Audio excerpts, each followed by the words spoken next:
In September 2026, we might just get something I've been hungry for since the late 90s. A good Resident Evil film. Go tell Aunt Rhody that everybody's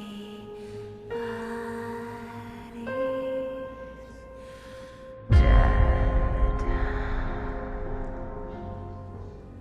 Welcome back, my friend.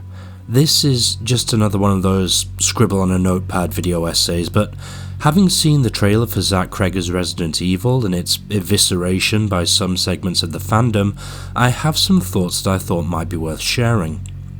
In the weeks since the trailer's release, I've seen the reaction among fans is more divided than I'd have thought.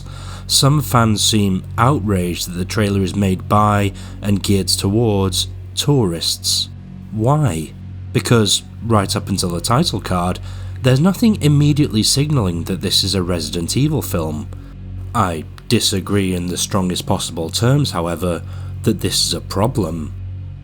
Welcome to Raccoon City already showed us what happens when you try and build a cinematic experience around shallow fan service. While I absolutely believe that that film's heart was in the right place, it ended up stringing together nudge-wink references to the games in ways that proved detrimental to the verisimilitude of the storytelling. Because what makes a satisfying Resident Evil experience? Is it itchy tasty scrawled on a window?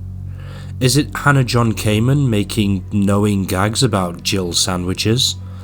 Is it slavishly recreating the zombie reveal FMV from the first game, or marking down time until Chris Redfield or Leon Kennedy show up?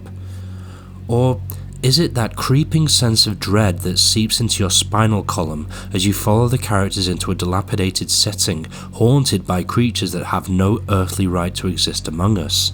In that regard, I'd argue that viewing this trailer for Zach Cregger's film was, for me at least, one of the purest Resident Evil experiences since the first look at Resident Evil 7 Biohazard.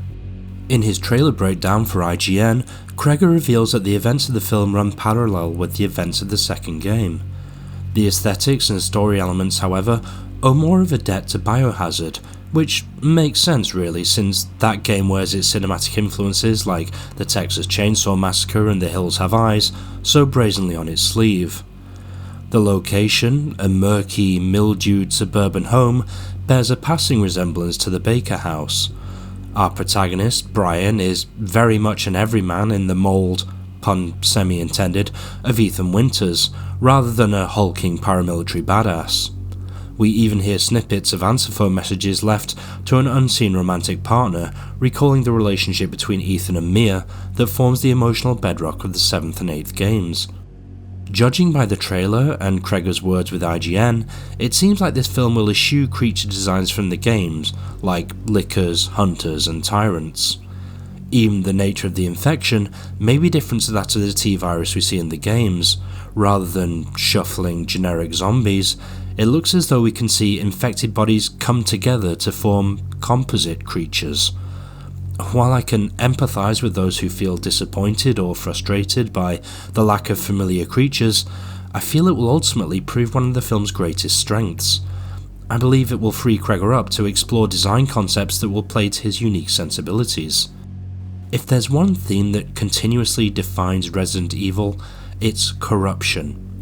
Corruption of the flesh, corruption of capitalism, of medical science, and the military-industrial complex, corruption of bodies and spaces, of the family unit, the sacred made profane, the benign made malevolent, the resident turned evil. That's something Cregger's filmography has handled deftly so far. His debut feature, Barbarian, is a veritable study in corruption, from the corruption of the matriarch to the corrupting influence of wealth, power and stardom, and even the corruption of the housing market under neoliberalism. His follow-up, Weapons, is a suburban fairy tale that explores how corrupting influences from authority figures can warp the minds and bodies of children, our universal cultural avatar for innocence and purity. I just want to give a shout out to my new friend, Profound Underdog, whose video essays on both Barbarian and Weapons are truly excellent and well worth your time. I'll link you up in the show notes. Returning to the trailer for Cregger's Resident Evil, every frame feels riddled with corruption. It places us in a setting that should feel cozy and familiar, but instead feels rotten to the core. Fandom gatekeeping has never been something that's appealed to me, but I can safely say that when it comes to Resident Evil, I'm no tourist. I was 14 years old when the original Resident Evil game was released. I am absolutely ride or die for tank controls. If I can save without an ink ribbon, I feel like I've cheated. From the early sneak peeks in gaming magazines, it quickly became legendary among my fellow teens for its graphic violence, unsettling atmosphere, and gripping gameplay. When my friends and I played the first game, the lore of the universe was still in its infancy. The Umbrella Corporation, the T-Virus, Project W, none of these plot elements were common knowledge. All we knew was that we were exploring a haunted house full of zombies and monsters. The glorious pre-rendered backdrops were a study in gothic decomposition, the ornate and beautiful hiding something malign and degenerative. When the lab beneath the Spencer Mansion is uncovered in the latter third of the game, I was almost disappointed that the supernatural veneer of the setting had been given a scientific basis. As the 90s drew to a close, the early internet was abuzz with news and speculation not just about the game's sequels, but a film adaptation that was apparently underway, with none other than George Romero, the godfather of zombie media, at the helm. Studio executives, envisioning the RE franchise as a 4-quadrant blockbuster, had other plans. Look, I know Paul W.S. Anderson's Resident Evil films have their fans, and if you've followed this channel for any length of time, you'll know that I'm not one to yuck on anyone else's yum. Nonetheless, I'll never forgive how much of a rush that first film was in to get through the gothic decay of the mansion to the sci-fi minimalism of the laboratory underneath. It just felt like it was pushing past the most visually and thematically interesting aspect of the story to get to sterile corridors, eerie hologram children, and Matrix-inspired action set pieces.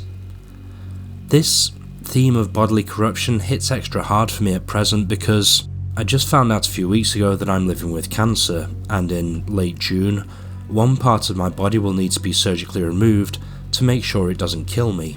I'm acutely aware that I'm one of the lucky ones, not least because I live in a country with universal healthcare, and at least I don't have to worry about medical bankruptcy. Ultimately, this trailer fills me with hope. Hope that Resident Evil on film can find its own visual language that's distinct enough from the games to avoid feeling redundant, that invokes the atmosphere and creative intent of the game series rather than feeling like a greatest hits montage. I could be wrong, and other opinions are always available, but I'm convinced the cinematic future of the series is in the right hands. But what do you think? Are you excited for the cinematic future of Resident Evil? Or do you feel that the games have become cinematic enough to stand on their own? Do you agree that an authorial voice is just what the franchise needs right now? Or would you prefer a vision that hews closer to the stylistic language of the games? Let me know in the comments. I'm likely to be quiet over the next few weeks as I prepare for and recover from my surgery, but I hope you take care of yourself. Be kind, and never leave the sanctity of the safe room without at least one green herb.